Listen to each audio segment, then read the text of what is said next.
먼저 하나님께서 오늘 우리에게 주시는 말씀을 함께 선포하고 믿음을 받겠습니다. 다 같이 일어나셔서 골로새서 1장 9절로 12절까지의 말씀, 하나님 말씀 믿음으로 선포하고 아멘으로 받도록 하겠습니다. 시작. 이로써 우리도 듣던 날부터 너희를 위하여 기도하기를 그치지 아니하고 구하노니 너희로 하여금 모든 신령한 지혜와 총명의 하나님의 뜻을 아는 것으로 채우게 하시고 주께 합당하게 행하여 범사에 기쁘시게 하고 모든 선한 일에 열매를 맺게 하시며 하나님을 아는 것에 자라게 하시고 그의 영광의 힘을 따라 모든 능력으로 능하게 하시며 기쁨으로 모든 견딤과 오래 참음에 이르게 하시고 우리로 하여금 빛 가운데에서 성도의 기업의 부분을 얻기에 합당하게 하신 아버지께 감사하게 하시기를 원하노라. 아멘. 자리에 앉으시겠습니다. 우리 옆에 있는 분들 이렇게 서로 축복하며 인사합시다. 당신은 하나님 형상입니다.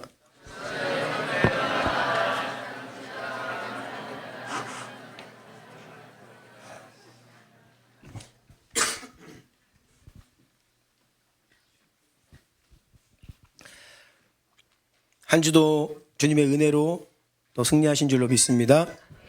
오늘은 원띵 세 번째 메시지입니다. 제목을 같이 읽어볼까요? 시작. 이제는 우리 모두가 더 깊고 충만하고 온전한 믿음의 자리로 들어가야 할 때입니다. 아멘. 부제는 피상적인 신앙생활의 한계. 이러한 제목으로 오늘 하나님 말씀을 전하도록 하겠습니다. 지난 시간에 우리가 믿는 믿음의 내용들, 기독교의 핵심 진리들은 전부 신비로운 영역이다라는 것을 간략하게 나누었습니다. 몇 가지 그것이 왜 신비인지에 대해서 나누었죠. 하나님의 성품의 신비, 하나님의 인자하심과 준엄하심이라고 하는 서로 상반되는 반대되어 보이는 이 두 가지 모습이 하나님의 성품 안에 하나로 이렇게 온전히 연합되어 있다는 것을 말씀드렸죠. 무엇보다 십자가 위에서 이 두 가지가 온전히 하나로 우리에게 계시되었습니다. 나타났습니다. 그래서 그것은 신비입니다. 하나님의 섭리도 신비다라는 말씀을 드렸습니다. 하나님의 절대 주권과 인간의 자유의지가 하나가 되는, 그래서 능동태도 아니고 수동태도 아닌 이 중간태라고 하는 이 오묘한 이 신비가 바로 하나님의 주권과 섭리 안에 있다는 것을 살펴보았고요. 또 삼위일체 하나님 그거 자체가 신비입니다. 한 본체 안에 세 위격으로 분명히 구별되어 존재하시지만 한 본체로 연합으로 존재하시는 하나님 삼위일체 하나님의 신비, 그리고 성경 말씀이 신비라고 하였죠.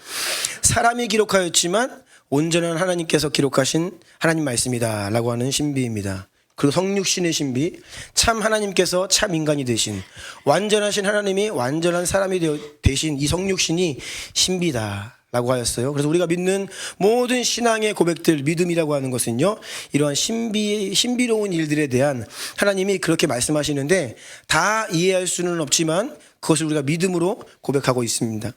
특별히 오늘 이 신약성경 사도 바울의 서신서들을 중심으로 하여서 이 신비에 대해서 많이 기록되어 있는데 그것들을 보다 다시 한번 자세하게 살펴보도록 하겠습니다. 첫 번째입니다. 1번 시작. 예수 그리스도의 신비. 에베소 3장 4절 말씀도 함께 읽습니다. 시작. 그것을 읽으면 내가 그리스도의 비밀을 깨달은 것을 너희가 알 수 있으리라. 아멘. 그리스도의 비밀이라고 기록되어 있습니다. 우리 성경 개역 개정판 성경에는요 비밀로 번역되어 있는데 보다 정확한 의미는 이 비밀은 시크릿이잖아요. 그런 의미라기보다는 미스테리, 그리스어로는 미스테리온, 그래서 매우 신비스럽다라고 하는 것이 보다 원래 의미에 가까워요. 그래서 비밀이라는 말이 신약 성경에 등장을 하면 이것을 신비라고 바꾸어 읽으면 보다 깊은 본래 의미가 가깝다라는 것을 강조해서 여러 차례 말씀드렸습니다. 예수 그리스도의 신비라고 기록되어 있죠. 골로새서 1장 26, 27절도 함께 읽겠습니다. 시작. 이 비밀은 만세와 만대로부터 감추어졌던 것인데 이제는 그의 성도들에게 나타났고 하나님이 그들로 하여금 이 비밀의 영광이 이방인 가운데 얼마나 풍성한지를 알게 하려 하심이라. 이 비밀은 너희 안에 계신 그리스도시니 곧 영광의 소망이니라. 아멘. 아멘. 이 신비에 대해서 말씀하시는데 특별히 이 신비는 너희 안에 계신 그리스도시다. 예수 그리스도가 신비이시다라고 기록되어 있어요. 골로새서 2장 2절도 함께 선포합니다. 시작. 이는 그들로 마음의 위안을 받고 사랑 안에서 연합하여 확실한 이해의 모든 풍성함과 하나님의 비밀인 그리스도를 깨닫게 하려 함이니. 아멘. 아멘. 하나님의 신비인 그리스도 그분을 깨닫게 하려 함이니. 골로새서 4장 3절입니다. 시작. 또한 우리를 위하여 기도하되 하나님이 전도할 문을 우리에게 열어주사 그리스도의 비밀을 말하게 하시기를 구하라. 내가 이 일 때문에 내 힘을 다하였노라. 아멘. 아멘. 예수 그리스도 그분 자체가 신비이시다라고 여러 차례 반복해서 성경 말씀이 우리에게 증언하고 계십니다. 두 번째입니다. 2번 시작. 교회의 신비. 에베소서 5장 32절입니다. 시작. 이 비밀이 크도다. 나는 그리스도와 교회에 대하여 말하노라. 아멘. 에베소서 5장에서 사도 바울은 남편과 아내의 관계에 대해서 많은 말씀들을 하고 계시는데 갑자기 그 많은 말씀들을 다 하신 이후에 갑자기 나는 지금 사실 남편과 아내에 대해서 이야기하는 것이 아니라 더 본질적으로 그리스도와 교회에 대해 말하고 있다는 것을 이야기하는데 그때 이 비밀이 크다, 이 신비가 크다. 그러니까 교회도 신비라고 말씀하고 있는 것이죠. 3번입니다. 시작. 복음의 신비. 에베소서 6장 19절입니다. 시작. 또 나를 위하여 구할 것은 내게 말씀을 주사 나로 입을 열어 복음의 비밀을 담대히 알리게 하옵소서 할 것이니. 아멘. 이 말씀에는 복음의 신비, 복음도 신비다라고 말씀하십니다. 4번입니다. 시작. 믿음의 신비. 디모데전서 3장 9절입니다. 시작. 깨끗한 양심의 믿음의 비밀을 가진 자라야 할지니 우리에게 주님께서 허락하신 믿음도 신비다라고 말씀하세요. 5번입니다. 시작. 하나님의 뜻의 신비. 에베소서 1장 9절입니다. 시작. 그 뜻의 비밀을 우리에게 알리신 것이요 그의 기뻐하심을 따라 그리스도 안에서 때가 찬 경륜을 위하여 예정하신 것이니.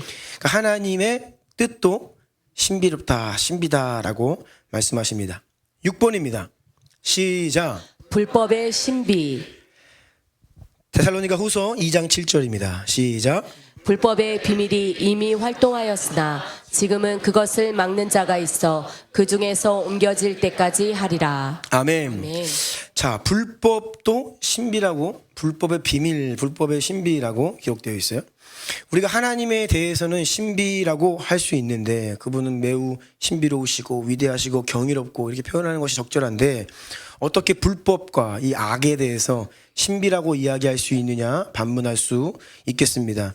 그런데 이 불법의 신비라고 하는 말의 의미를 우리가 잘 살펴보아야 합니다.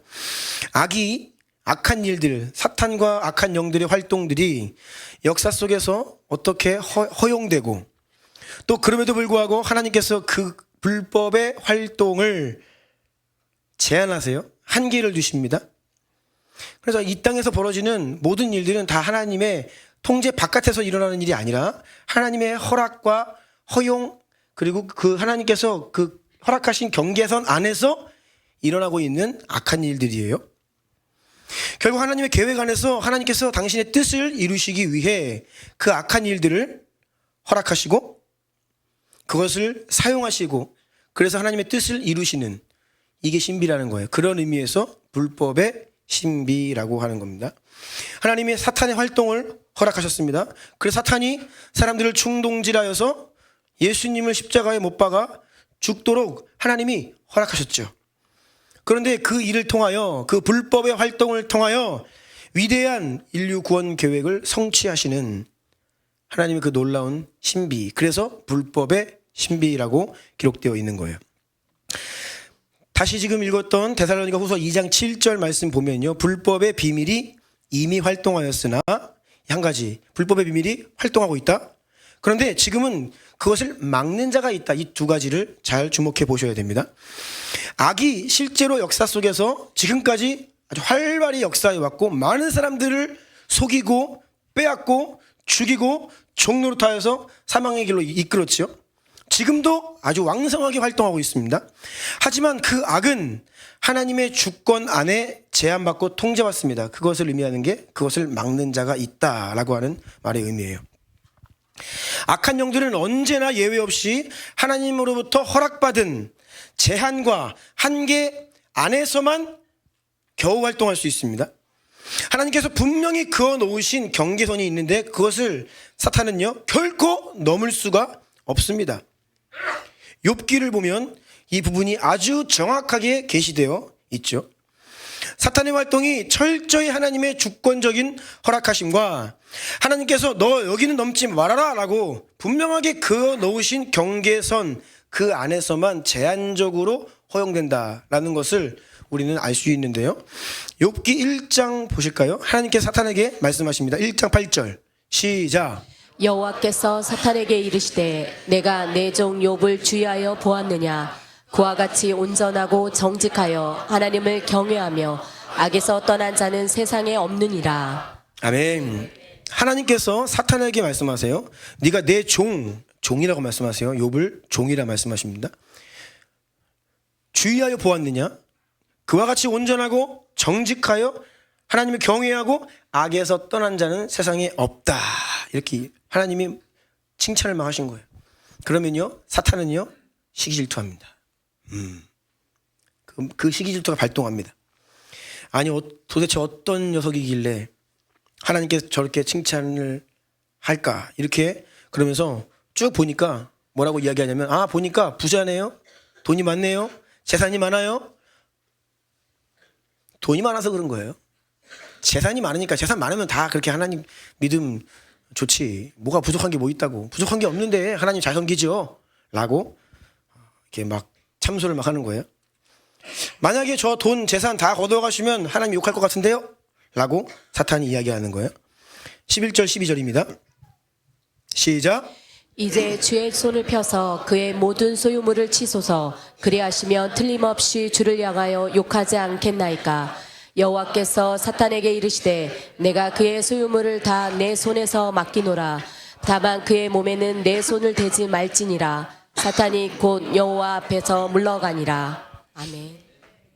하나님께서 소유물을 욥의 소유물 재산과 그 모든 것들을 사탄의 손에 허락하십니다. 다만 경계선을 그 한계를 명확하게 지으시는데 그것은 그 몸에는 손을 대지 말라라고 그 한계를 지으시죠. 그래서 욥은 모든 재산 심지어 자녀들까지 잃어버리게 됩니다. 재산을 다 잃어버리고 빼앗기고 자녀들까지도 죽임을 당하게 돼요. 그럼에도 욥이 범죄하지 아니하고 하나님을 원망하지 않죠. 22절입니다. 시작. 이 모든 일에 욥이 범죄하지 아니하고 하나님을 향하여 원망하지 아니하니라. 아멘. 그러자 2장에 넘어가서 하나님께서 다시 사탄에게 이렇게 말씀하십니다. 2장 3절입니다. 시작.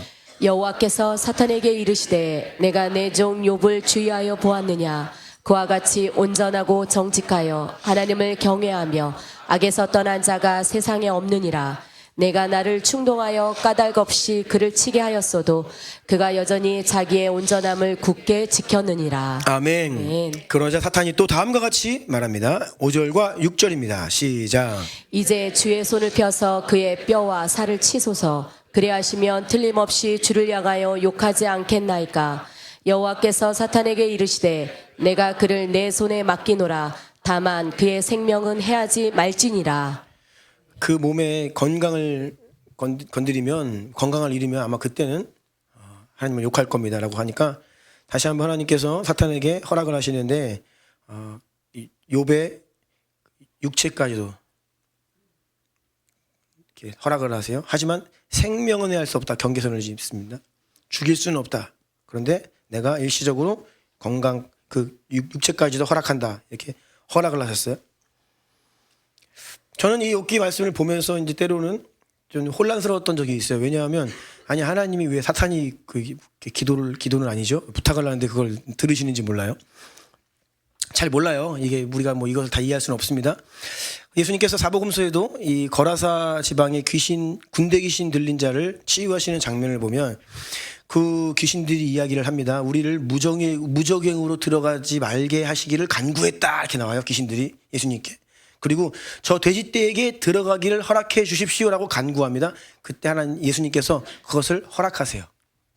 거기에서도 보면 귀신들이 예수님께 요청을 하고 간구를 했다라고 하고요.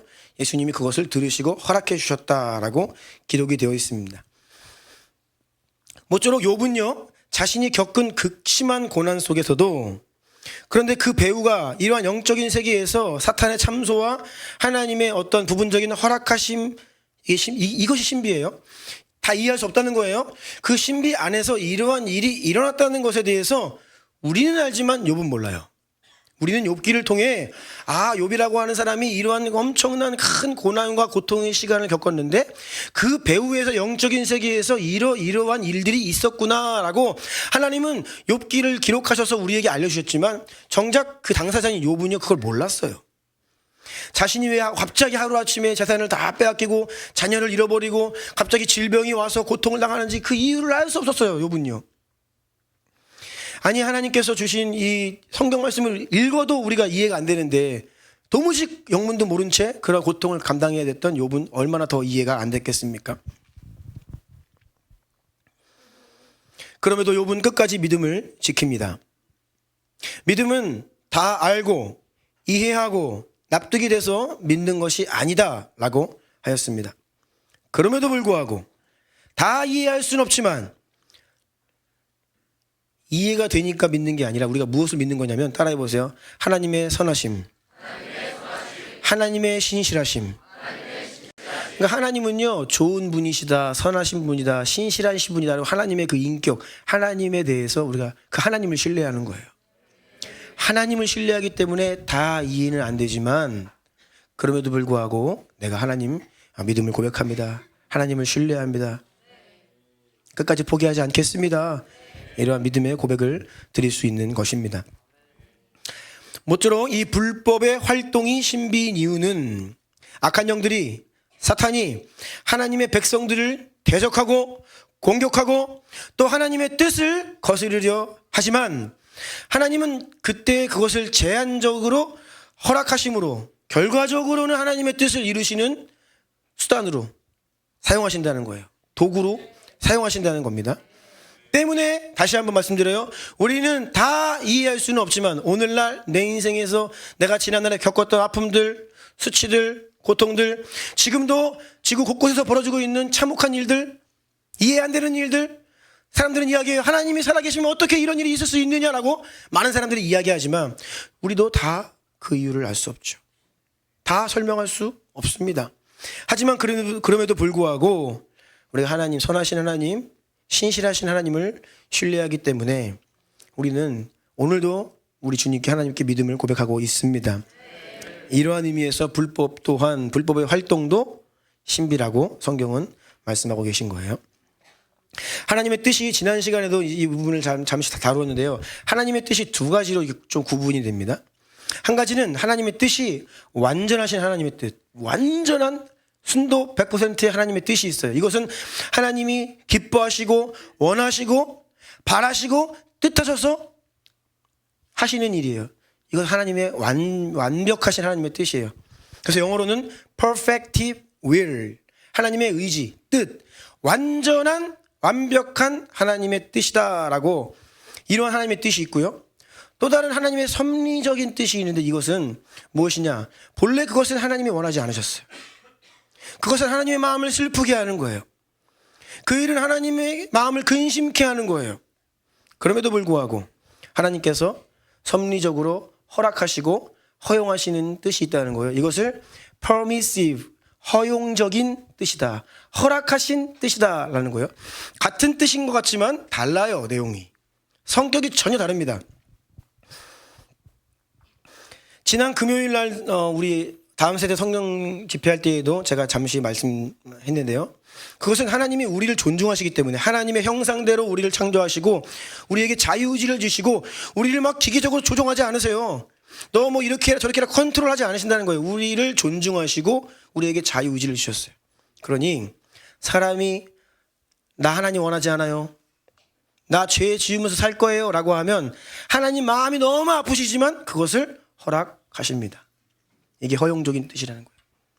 누군가가 복음을 듣고서도 저는 맞는 거는 같은데 여전히 내가 사랑하고 버타고 살아가는 이 세상들 끊어버리기가 너무 아까운 거야. 그러니까 아직은 아닌 것 같아. 그래서 나 지금은 아니에요. 지금은 안 믿을래요. 좀 나중에 믿을게요.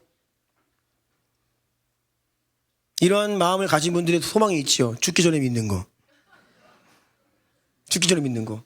그래서 천국은 가야겠고, 그런데 이 땅에서 조금 내 마음대로 힘껏 살다가 거의 이제 인생이 끝날 즈음에 예수님 딱 믿고 딱 한번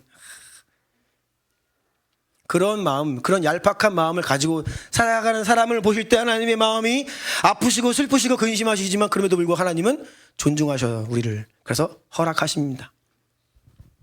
그래서 하나님의 허용적인 섭리적인 뜻 가운데 그냥 살고 있는 거예요. 그게 원래 하나님의 바람이 아니죠. 하나님은 모든 사람이 구원받기를 원하십니다. 아멘.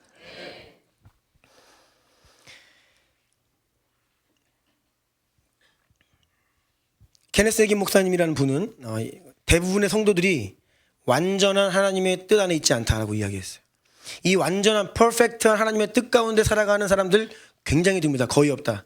대부분의 성도들이 하나님께서 그저 허락하시는 뜻, 하나님의 허용적인 의지 가운데 섭리적인 그냥 그 자비와 궁일 안에 살고 있지, 하나님이 정말 기뻐하시고 다윗처럼 내 마음에 합한 자다 라고 하는 하나님의 완전하신 뜻 가운데 사는 사람이 거의 없다, 드물다 라는 슬픈 이야기를 했어요. 왜냐하면요, 우리가 믿음이 연약하고요, 게으르고요, 탐욕이 있고요, 이기적이고요, 세상을 사랑합니다. 그럼에도 불구하고 하나님은 우리를 사랑하시기 때문에 그것들을 참아주시고 기다려주시면서 허락하시는 거예요. 그런데 그러한 삶은 하나님이 본래 바라시던 삶은 아니라는 거예요. 하나님이 본래 꿈꾸시던 교회의 모습은 아니라는 거죠. 저의 기도의 제목 중에 하나는요, 이것입니다. 하나님께서 창세전부터 꿈꾸고 바라시던 당신의 몸된 교회, 그 영광스러운 교회, 우리 주님교회가 그런 교회가 되게 하여 주시옵소서. 우리는 완전하게 될 수는 없겠죠. 하지만 주님 오시는 그날까지 그 완전함을 향해 계속해서 성장하는 교회 되기를 원합니다. 계속해서 완전함을 향해 깊어지고 변화되고 깨끗해지고 거룩해지고 충만해지고, 아멘. 하나님 원하시는 그런, 정말로 이 땅에서 보기를 원하시는 그러한 교회가 우리 주님 되기를 예수님의 이름으로 축복합니다. 그러한 성도들이 여러분들 되기 축복합니다. 그러한 교회를 보시고 그러한 성도를 보시면 주님의 마음이 시원케 되는 거예요. 하나님 마음이 시원하신 거예요. 내가 바라던 성도가 여기 있구나, 내가 바라던 교회가 여기 있구나라고 하나님의 마음을 시원케 하는 우리 교회가 되기를 간절히 원합니다. 우리가 욥의 인생을 통해서 알 수 있던 것처럼 어려운 일이나 고난을 만날 때에 어떠한 믿음을 가져야 되냐, 이 일 또한 하나님의 허용, 허락 안에 일어난 일이구나. 그러니까 하나님의 통제 밖에서 일어난 일이 아니에요. 어떤 큰 일을 당하면 막 인생 무너지는 것 같죠. 내 인생 끝난 것 같죠. 근데 그게 그 상황을 통해 사탄이 우리에게 원하는 거예요. 마음 무너뜨리고 절망하게 하고 하나님 없는 것처럼 느끼게 해서 그냥 좌절하게 만드는 거죠. 그런데 그렇지 않다는 거예요. 그 일 또한 하나님의 허락과 섭리 안에 일어났음을 믿으셔야 합니다. 그리고 그 어떤 어려움도 하나님은요, 우리가 감당할 수 있는 수준, 이것이 하나님이 정해놓으신 경계선이에요. 사탄은 이걸 절대 넘어갈 수 없어요. 하나님은 우리 각 사람이 감당할 수 있는 수준만큼만 허락하십니다. 고린도전서 10장 13절 시작. 사람이 감당할 시험 밖에는 너희가 당한 것이 없나니 오직 하나님은 미쁘사 너희가 감당하지 못할 시험 당함을 허락하지 아니하시고 시험 당할 즈음에 또한 피할 길을 내사 너희로 능히 감당하게 하시느니라. 아멘. 아멘. 한번 따라해 보세요. 감당치 못할 시험은 없습니다. 감당치 못할 어려움도 없습니다. 옆에 있는 분 보면서 아멘 해주세요.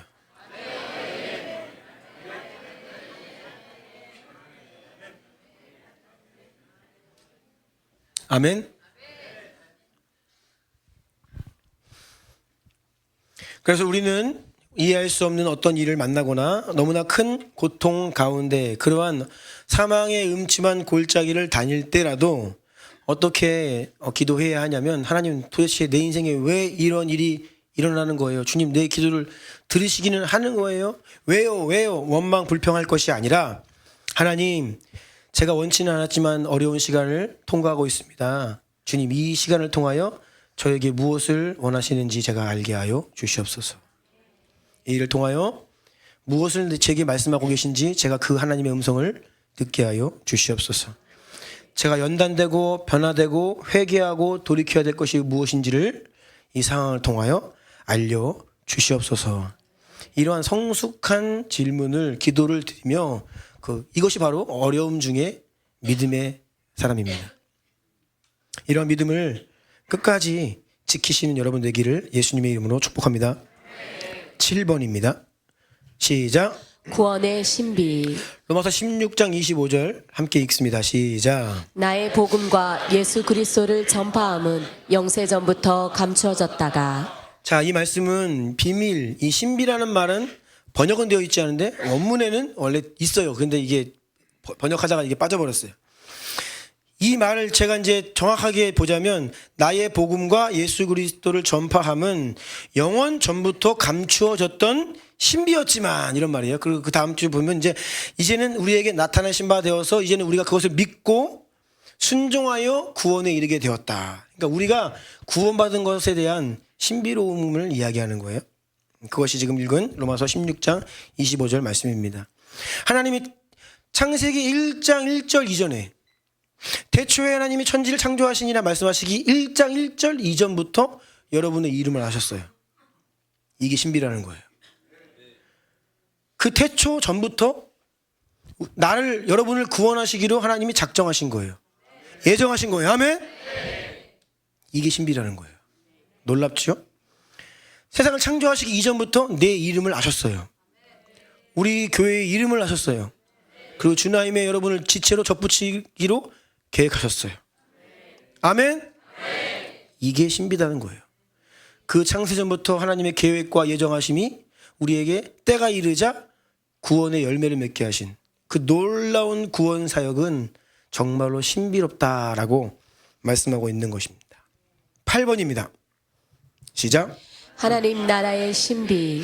누가복음 8장 10절 함께 읽습니다. 시작. 이르시되 하나님 나라의 비밀을 아는 것이 너희에게는 허락되었으나 다른 사람에게는 비유로 하나니 이는 그들로 보아도 보지 못하고 들어도 깨닫지 못하게 하려 함이라. 아멘.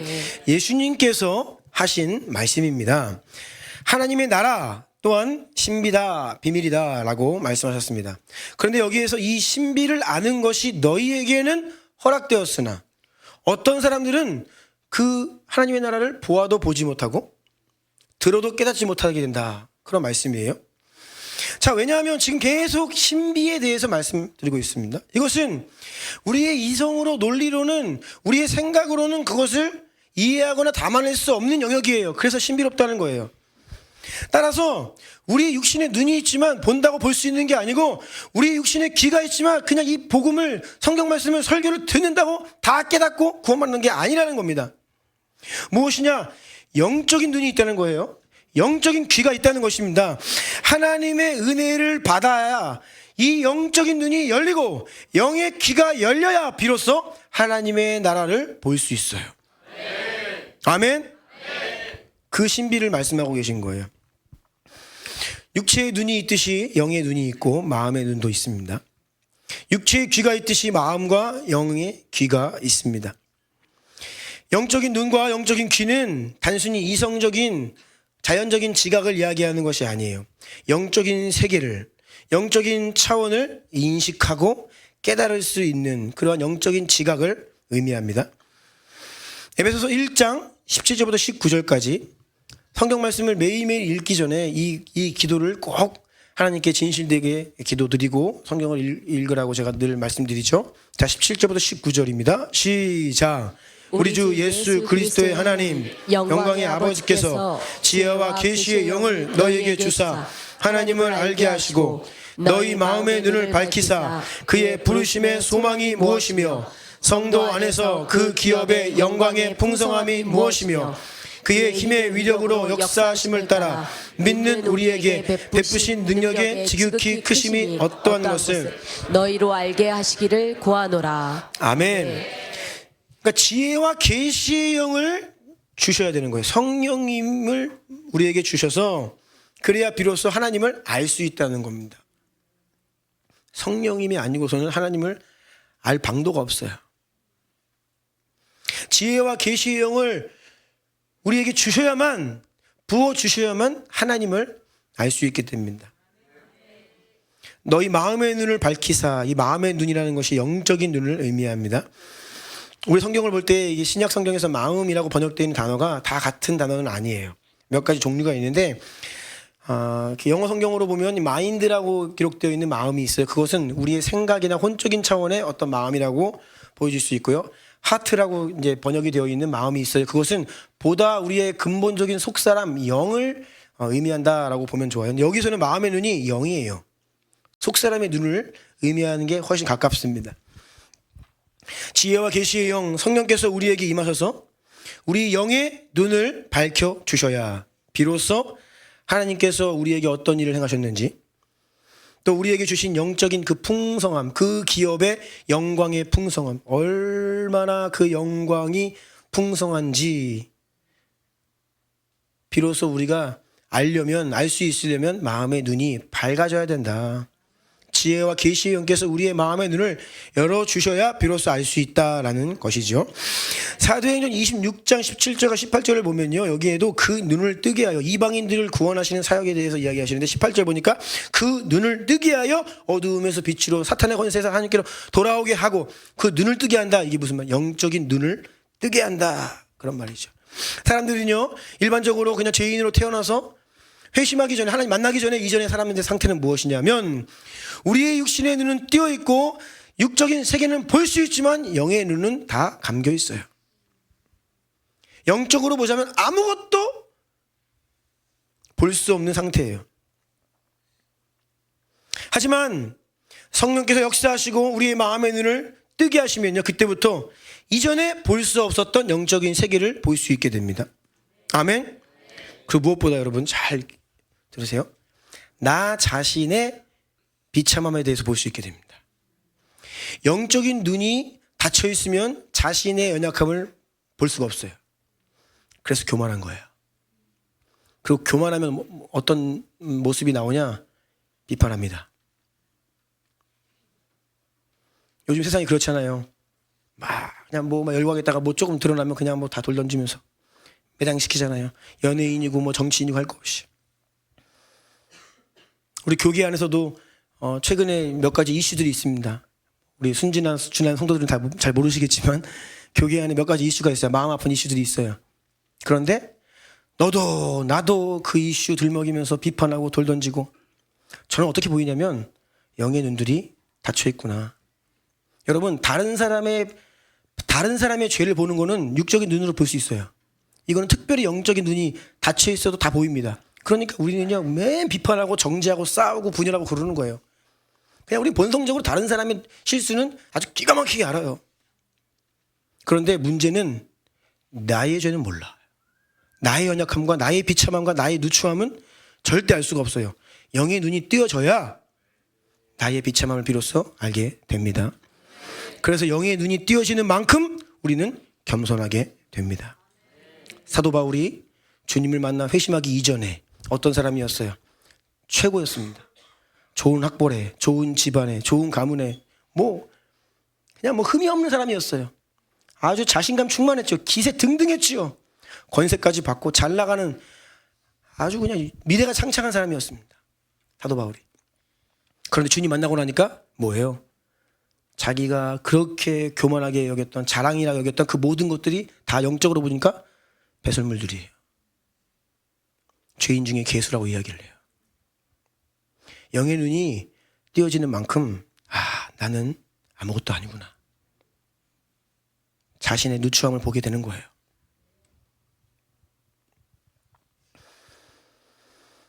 다시요, 영의 눈이 열리면요, 이전에 볼 수 없었던 영적인 세계를 볼 수 있게 되고요, 나의 연약함을 볼 수 있게 됩니다. 그리고 이 세상에 하나님께서 하시는 일들을 볼 수 있게 돼요. 이게 영의 눈이 띄어진 사람들에게 주시는 하나님의 은혜인 줄로 믿습니다. 그런데 마태복음 13장 15절 보니까 이 백성들의 마음이 완악하여져서 그 귀는 듣기에 둔하고 눈은 감았다. 마음이 완악하다, 회개하는 마음이 아닌 거죠. 그러니 육적인 사람인 거예요. 귀는 못 듣고 눈은 볼 수가 없다. 영적인 눈과 귀가 닫혀 있는 것에 대해 말씀하시는 거예요. 그러니까 예수님은요, 귀 있는 자는 들을지어다. 요한계시록에서도요, 귀 있는 자들은 성령께서 교회들에게 하시는 말씀을 들을지어다. 누가 들을 수 있어요? 영적인 귀가 있는 사람들. 영의 귀가 열려 있는 사람들만이 그것을 들을 수 있습니다. 우리가 거리에 나가서 복음을 전할 때에도 마찬가지입니다. 영의 귀가 닫혀 있어요. 그러니까 안 들려요. 우리를 우습게 여깁니다. 그런데 그 가운데 하나님의 만지심을 통하여 이제 영의 귀가 열릴 준비가 되어 있는 사람들은 어느 날 불현듯 그 소리가 들리기 시작하는 거예요. 저게 무슨 말이지? 그러면 그 영혼은요, 이제 구원받을 때가 된 거예요. 우리가 그렇게 하나님이 택하시고 예비하신 그 한 영혼 만나기 위해서 거리로 나아가는 것이죠. 수많은 사람들이 우리의 복음을 듣고 그냥 지나쳐 간다 하여서 좌절하지 않아도 됩니다. 괜찮습니다. 때가 되면 주님께서 구원하시는 그 한 영혼이 우리의 소리를 듣고 주님께로 반드시 돌아올 것입니다. 엘리사라고 하는 선지자가 있었죠. 엘리사 때에 이 이방 아람 왕이 이제 이스라엘에 자꾸 쳐들어와요. 그런데 이제 아람 왕이 화가 난 거예요. 전쟁은요, 전략이 중요하죠. 비밀스럽게 전략을 짭니다. 그래서 상대방의 허를 찌르는 게 전쟁이에요. 내가 언제 어떤 전략으로 쳐들어갈 거야, 적이 알고 있으면 다 준비하죠. 그러면 그런 전쟁을 이길 수가 없어요. 상대편이 모르게, 그러니까 새벽에 급습을 하는 거예요. 항상 예상치도 못했던 곳으로 들어오는 거예요. 그래야 그 성을 함락할 수가 있죠. 근데 이 아람 왕이 이스라엘을 계속 그렇게 이렇게 저렇게 치고 막 공격을 하는데 갈 때마다 이스라엘 군대가 준비를 하고 있는 거예요. 그래서 아람 왕이 뭐라고 이야기하냐면, 우리 안에 스파이가 있다. 내 적과 내통하는 자가 있다. 그렇지 않고서 어떻게 쳐들어갈 때마다 저들이 우리를 다 알고 준비하고 있느냐.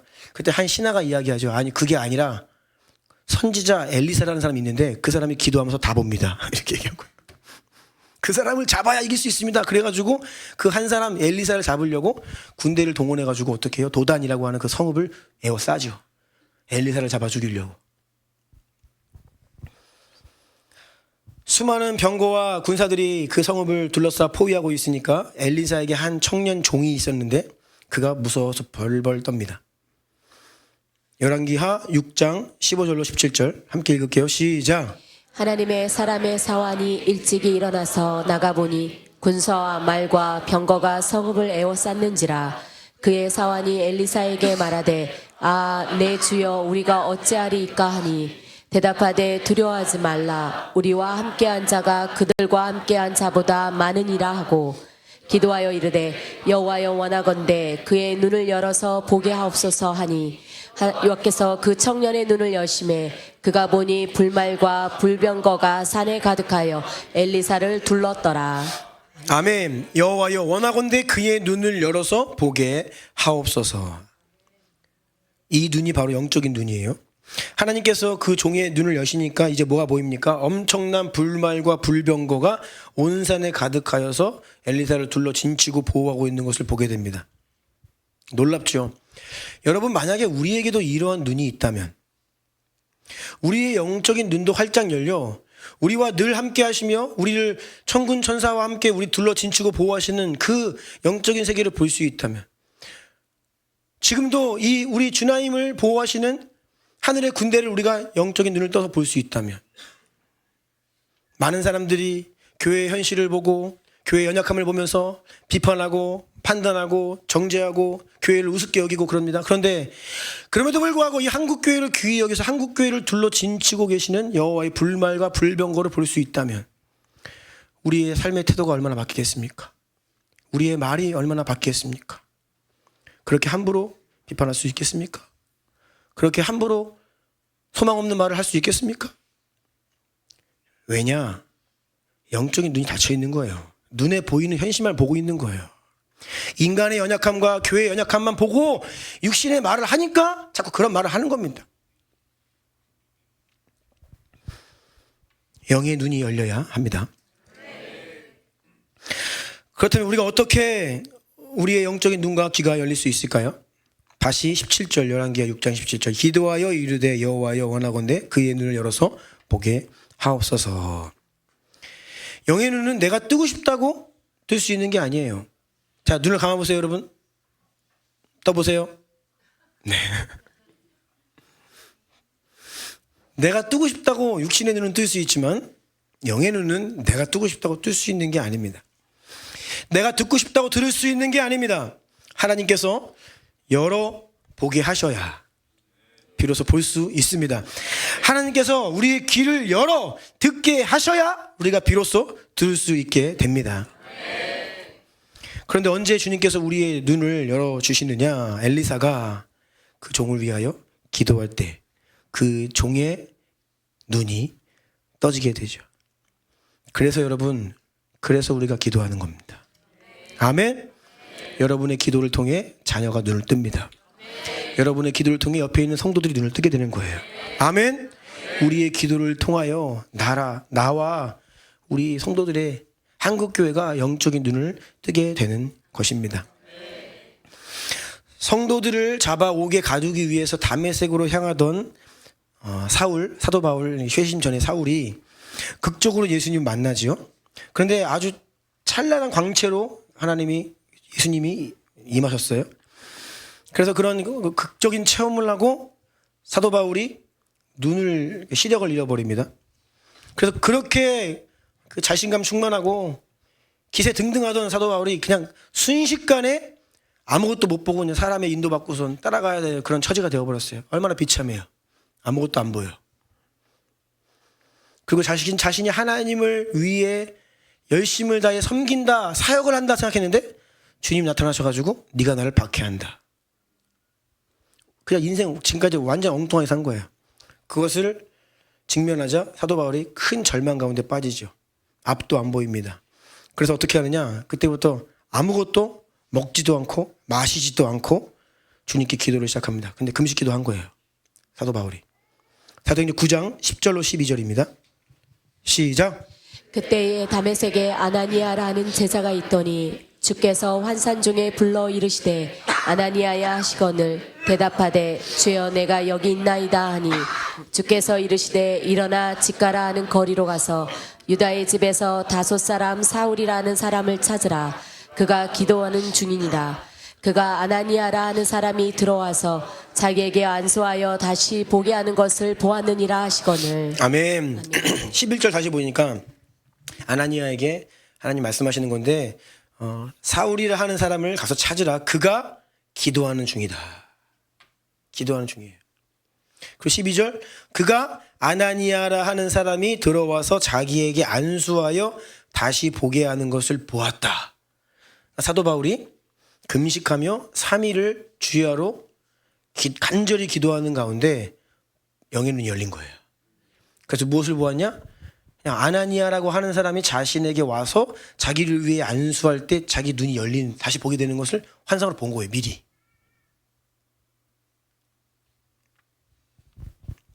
금식하며 기도하는 중에. 이후로 사도 바울은요, 영적인 눈이 활짝활짝 열렸죠. 너무나 놀랍고 신비롭고 경이로운 영적인 세계를 경험하게 됩니다.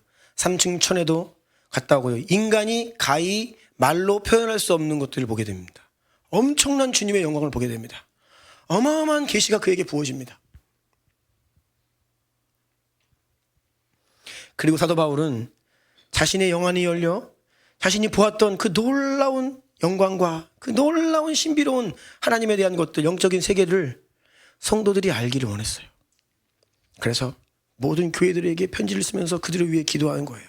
뭐냐면 골로새 성도들도 에베소 성도들도 내가 경험한 그 영적인 세계를 볼 수 있도록 저들의 영적인 눈을 열어 주시옵소서. 기도하는 거죠.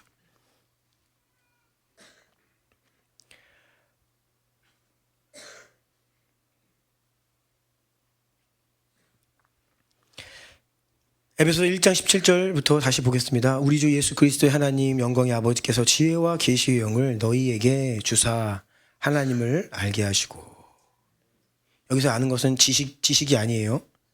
경험을 말합니다. 하나님을 경험하고 하나님을 누리고 하나님을 만나서 비로소 하나님을 친밀하게 알게 하시도록 지혜와 계시 중을 구하는 거죠. 18절 너희 마음의 눈을 밝히사 그리하여야 비로소 성도들이 왜 사는지 이 땅을 왜 사는지 그 부르심의 소망을 알게 되고 성도 안에서 하나님이 주신 그 영광의 기업의 영광의 풍성함이 어떠한지를 알게 하시고 19절 그의 힘의 위력으로 역사하심을 따라 믿는 우리에게 그러니까 성도들과 교회들에게 주신 그 능력이 얼마나 큰지 그것을 알게 하고 그것을 경험하도록 그것이 곧 모든 성도들의 능력이 되도록 사도 바울은 기도하는 거예요.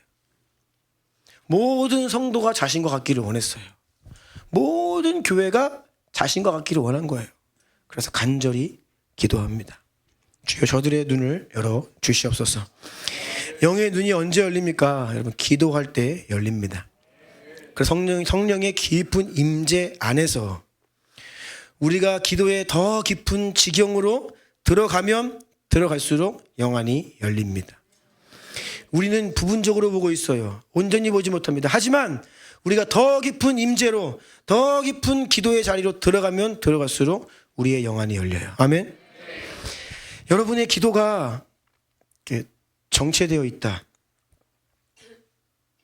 우리가 기도할 때 이렇게 들어가는 깊이가 있죠. 수준이 있죠.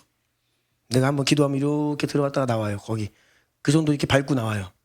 이렇게 들어갔다 나와요. 그런데 그 깊이가 오랫동안 그 깊이가 한계가 있다. 더 못 들어간다? 그 여러분 금식 기도하셔야 됩니다. 네. 내가 예배를 계속 드리는데 무언가 더는 뭐 없어요. 무언가 더 깊이 들어가지 못해요? 그럼 여러분 그냥 안 돼요. 간절하게 기도하셔야 돼요. 아멘? 아멘. 제가 이렇게 말씀을 전하다 보면요. 성도들이 이 상황이 다양합니다. 다양해요. 어떤 분들은 막 눈이 초롱초롱 빈답니다. 그래서 한 말씀도 빠뜨리지 않으려고 막 그냥 때로는 막 졸면서도 막 근데 어떤 분들은 잘 듣다가 잠깐 딴 데 갔다 오세요. 초점이 갑자기 저를 보고 계시긴 한데 잠깐 딴 데 가셨어. 그럼 제가 느껴져요. 지금 딴 생각하는구나. 그 육신의 눈은 지금 정신 차리세요 하고 싶지만 제가 이제 설교에 방해될까봐 그런 말 하지 않죠. 그런데 대략적으로 여러분들의 모습이 이렇게 보여요. 예배드리면 마당뜰만 와서 밟고 가는 분도 계시고 주님을 깊이 경험해야 되는데 하나님 저 영혼은 만나주세요. 주님 깊이 만나주세요. 어떻게 해야 되느냐? 여러분 간절히 기도하셔야 됩니다. 내가 주님 더 깊이 주님의 임재 가운데 들어가기를 원합니다. 나의 예배가 나의 기도가 더 깊어지기를 원합니다. 주님께서 우리의 눈을 열어주시면요 영안이 열리면 이전에 못 보던 것을 보게 돼요. 못 듣던 것을 듣게 됩니다. 이전에 바라지 못했던 것을 바라고 꿈꾸게 됩니다. 고린도전서 2장 9절과 10절입니다. 시작. 기록된 바 하나님이 자기를 사랑하는 자들을 위하여 예비하신 모든 것은 눈으로 보지 못하고 귀로 듣지 못하고 사람의 마음으로 생각하지도 못하였다 함과 같으니라.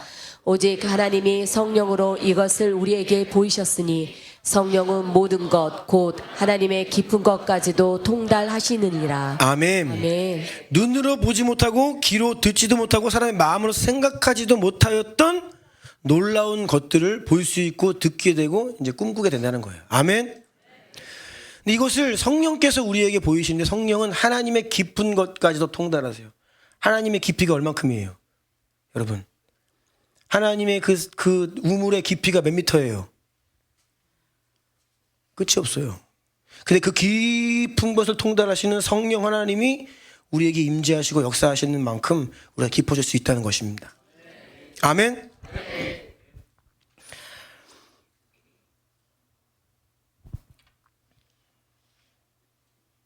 그런데 우리는 너무나 조금 경험하고 산다라고 하였죠. 우리가 너무 피상적이에요.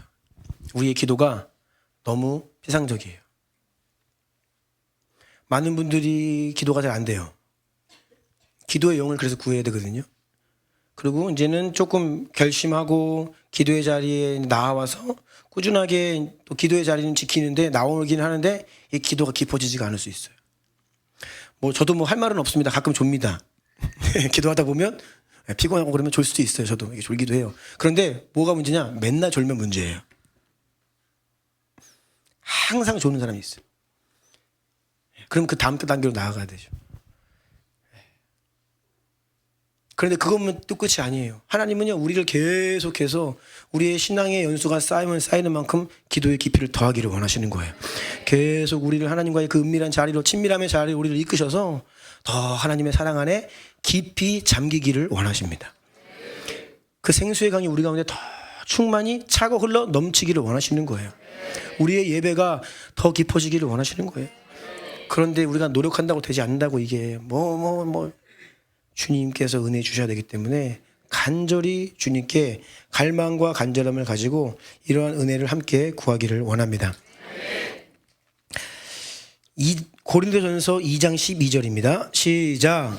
우리가 세상의 영을 받지 아니하고 오직 하나님으로부터 온 영을 받았으니 이는 우리로 하여금 하나님께서 우리에게 은혜를 주신 것들을 알게 하려 하심이라. 아멘. 아멘. 성령을 우리에게 주신 이유는 하나님께서 우리에게 이미 허락하신, 그러니까 그 원수에게 너 여기 넘지 마라 이렇게 제한을 두시잖아요. 근데 반대로 우리에게는 우리가 계속 자라갈 수 있고 누릴 수 있는 풍성함을 이미 주셨다는 거예요. 에베소서 1장 3절 보면 신령한 하늘에 속한 모든 신령한 복을 우리에게 더 정확히 이야기하면 주셨다는 거예요. 이미 주셨다는 거예요. 아멘. 이미 주셨는데 그 주신 것을 우리가 알고 깨닫고 경험하고 누리도록 그것을 위해 우리에게 성령을 주셨는데 우리가 그 성령 하나님과 별로 안 친한 거예요. 성령으로 충만하지가 않은 거예요. 그러면 이미 주신 게 깨달아지지가 않고 누려지지가 않는 거예요. 그러니까 우리의 삶이 때로 곰핍하고 버겁고 힘들고 어렵고 그 이유가 바로 여기에 있어요. 하나님이 그러한 삶을 원하시지 않으세요. 우리에게 부어주신 성령 하나님의 역사로 인하여서 하나님의 깊은 것까지 통달하시는 성령께서 우리를 깊은 자리로 계속 초청하시고 이끌기를 원하신다는 거예요. 그런데 우리가 원해야죠. 우리가 그것을 갈망해야죠. 내가 그것을 원합니다. 간절합니다. 주님께 나아가야죠. 그런데 우리가 그렇지 못하는 것입니다.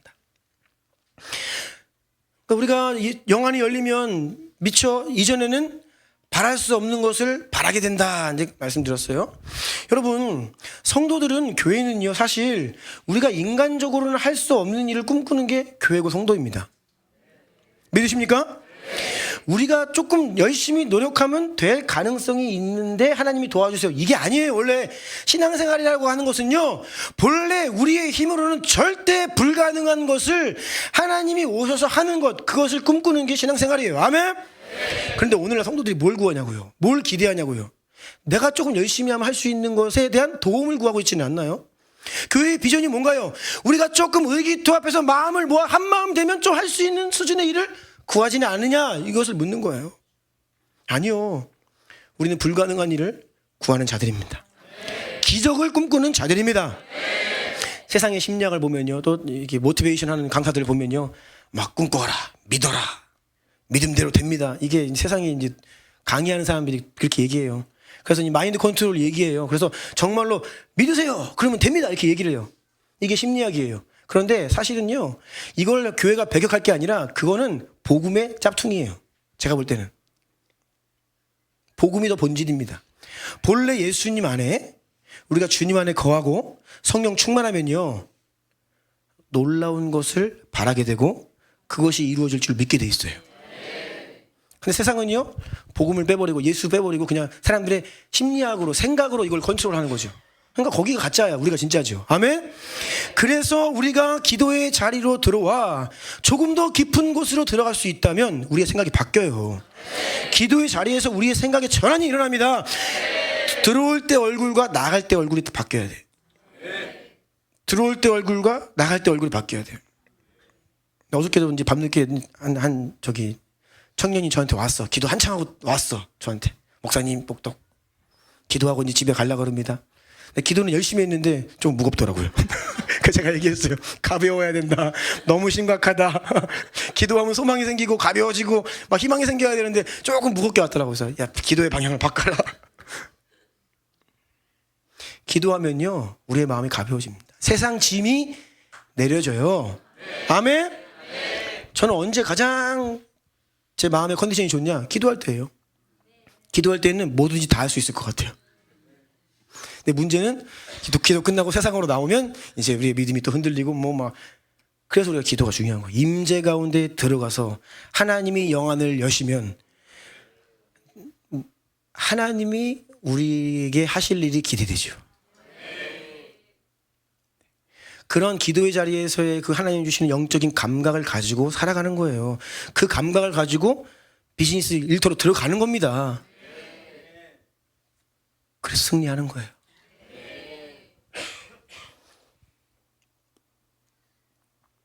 우리가 너무나 피상적인 신앙생활을 합니다. 너무나 얕아요. 깊이가. 깊어져야 됩니다.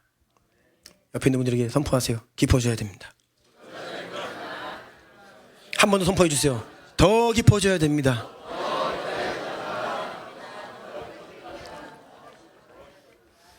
더 깊은 임재, 더 깊은 기도. 아멘.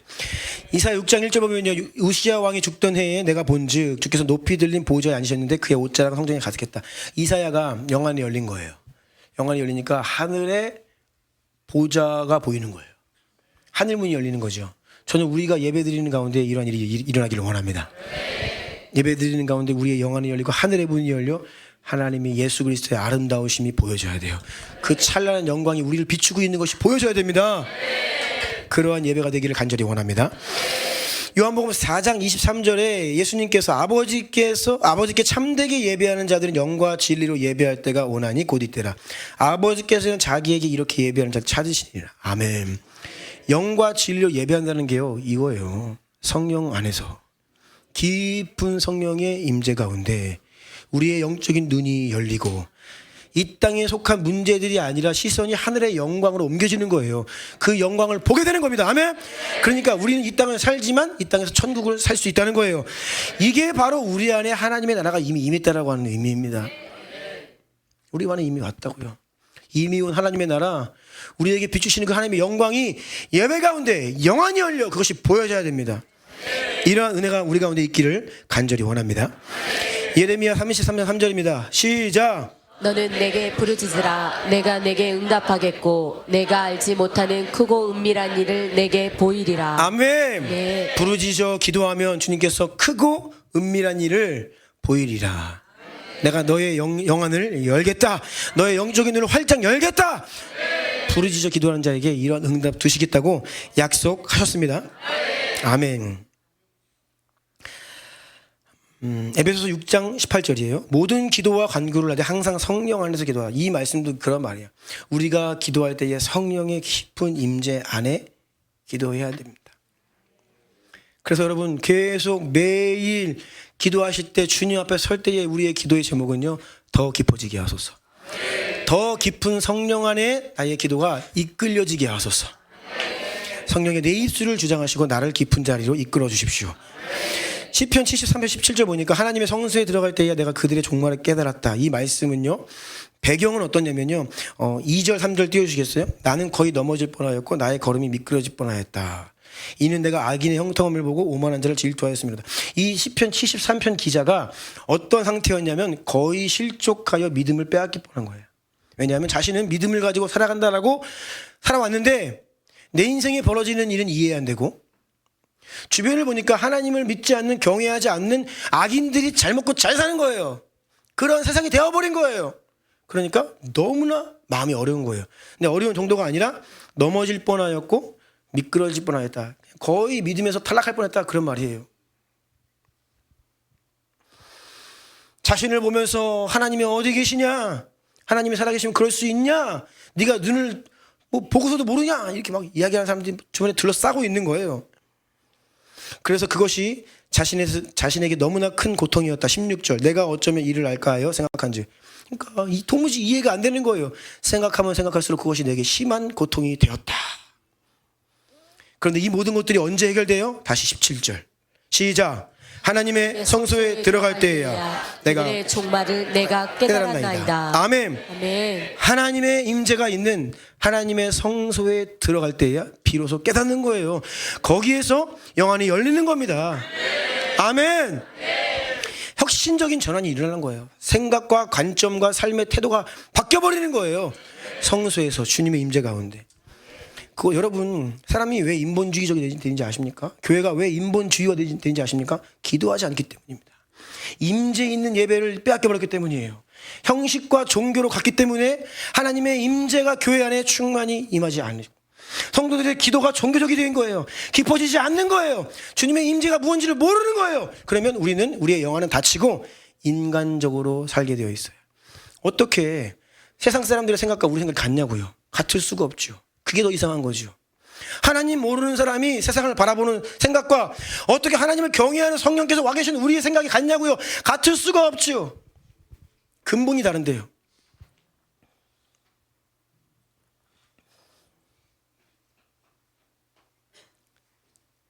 (22절) (23절입니다) 시작.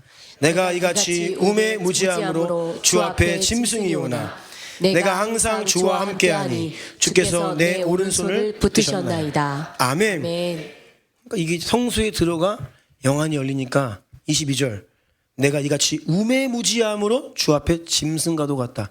자신의 비참함과 연약함을 볼 수 있게 돼요. 하나님 앞에서는요 아무것도 아니에요. 우리는 내가 좀 잘났어요? 나는 좀 쓰임받을 만해요? 영안이 아직 닫혀있는 거죠. 모르는 거예요. 한참 모르는 거예요. 하나님 앞에 서면요 모든 교만이 파쇄됩니다. 나는 아무것도 아니에요.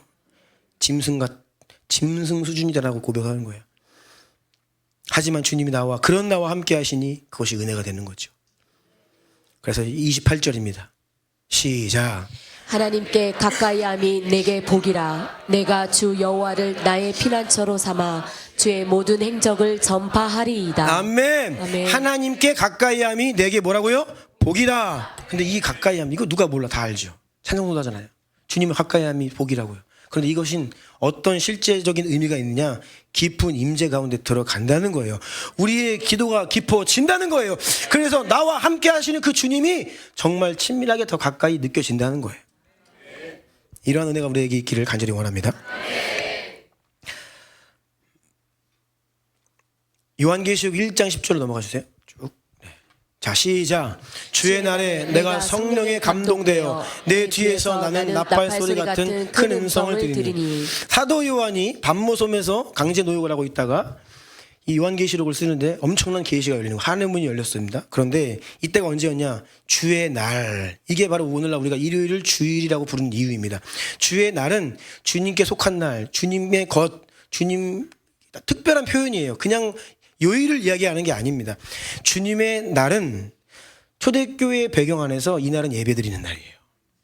이 날은 풀타임으로 주님 앞에 머무르는 날입니다. 이게 초대교회 성도들의 믿음이에요. 사도 요한이 주의 날에 내가 성령에 감동되었다. 그가 예배 가운데 주님을 간절히 찾고 구하는 가운데 성령의 깊은 임재가 그에게 임했고 그가 영안이 열리고 하늘의 문이 열리는 것을 봤다는 거예요. 그리고 이리 올라와서 보라. 하늘로 그냥 올라갑니다. 영이. 그래서 귀한 것을 보고 계시록을 기록하게 되죠. 우리가 예배 가운데 깊은 성령의 임재를 갈망해야 하는 이유가 바로 여기에 있습니다. 눈이 열리고 하늘의 문이 열리고 우리에게 비추시는 그 영광의 빛이 우리에게 보여져야 됩니다. 네. 그래서 사도 바울은요 자신이 경험하고 알고 누렸던 그 영적인 세계, 하나님의 사랑, 그 신령한 엄청난 복들의 그 풍성함을 나만이 아니라 모든 교회와 성도들이 알고 누리기를 원했기 때문에 간절한 기도를 하는데 오늘 본문이 골로새 교회들을 향한 성도들을 향한 기도였다는 거예요. 그래서 9절부터 12절 우리를 향한 나 자신을 향한 기도로 다시 한번 선포합시다. 시작. 이로써 우리도 듣던 날부터 너희를 위하여 기도하기를 그치지 아니하고 구하노니 너희로 하여금 모든 신령한 지혜와 총명에 하나님의 뜻을 아는 것으로 채우게 하시고 주께 합당하게 행하여 범사에 기쁘시게 하고 모든 선한 일에 열매를 맺게 하시며 하나님을 아는 것에 자라게 하시고 그의 영광의 힘을 따라 모든 능력으로 능하게 하시며 기쁨으로 모든 견딤과 오래 참음에 이르게 하시고 우리로 하여금 빛 가운데에서 성도의 기업의 부분을 얻기에 합당하게 하신 아버지께 감사하게 하시기를 원하노라. 아멘. 이 기도를 보면 너무 깊이 있는 기도예요. 단지 예수님 믿고 구원받았다는 수준이 아니라 우리의 삶 가운데 주님의 온전하신 뜻이, 허용적인 뜻이 아니라 완벽하신 뜻이, 기뻐하신 뜻이, 그 하나님의 그 갈망이 우리 가운데 온전히 이루어져서 우리의 신앙이 깊어지기를 원하세요. 깊은 속사람의 근본적인 변화를 경험하고 더 예수를 닮아 하나님의 능력과 영광을 가지고 이 땅을 사명 감당하며 살 수 있는 자들로, 예수님 다시 오심을 준비하고 예비하는 자들로 살 수 있도록 우리를 부르고 계신 줄로 믿습니다. 분명한 것은 하나님의 뜻과 계획은 지금 내 수준이 아니에요. 이거는요, 지금 하나님이 허용하시는 수준에서 우리는 자비로 긍휼로 그냥 살고 있는 거지, 하나님이 원래 이러한 삶을 원하지 않으셨어요. 더 깊어지기를 원합니다. 충만하기를 원합니다. 매일 말씀을 읽을 때에도요, 여러분 갈망하셔야 됩니다. 하나님 말씀은 문자로 글로 되어 있죠. 근데 글로 표면적으로 드러나 있는 객관적인 의미, 그 이면에 깊은 영적인 의미가 있어요. 생명이에요. 아멘. 영의 양식이라고요. 그것은요 그냥 글이 아니에요. 이해가 아니에요. 지식이 아니에요. 그것을 우리가 소리내어 믿음으로 받으면 영의 양식이 됩니다. 우리를 살리는 생명이에요. 아멘. 말씀의 깊이가 얼마큼이냐고요. 하나님의 깊이만큼 깊어요. 그러니 평생 성경을 읽어도 읽을 때마다 새로워요. 새롭지 않다? 지루하다? 역시 심각합니다. 주님. 네. 성경이 읽을 때마다 새로워요. 네, 읽을 때마다 새로워. 너무 방대해서 또 지난번에 깨달음 주신 거 까먹을 수도 있지만 그 수준을 떠나서 그 영적인 의미가 깊다는 거예요. 읽을 때마다 하이라이트의 말씀이 달라요. 읽을 때마다 느낌이 다르게 옵니다. 읽을 때마다 하나님의 사랑이 더 깊어져요. 그래서 그런 경외하는 마음으로 더 깊은 자리로 나를 이끄소서 하는 그 간절한 기도를 가지고 하나님의 말씀을 매일매일 대해야겠습니다. 자, 예배팀 나와주세요. 말씀을 마무리하겠습니다.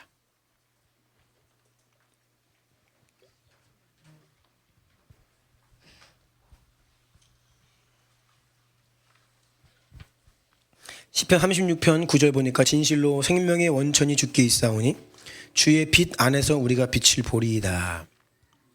빛 안에서 빛을 본다. 이 말씀을 잘 보면요, 결국은요 그 빛의 강도가 더해진다는 의미예요. 더 찬란해진다는 의미입니다.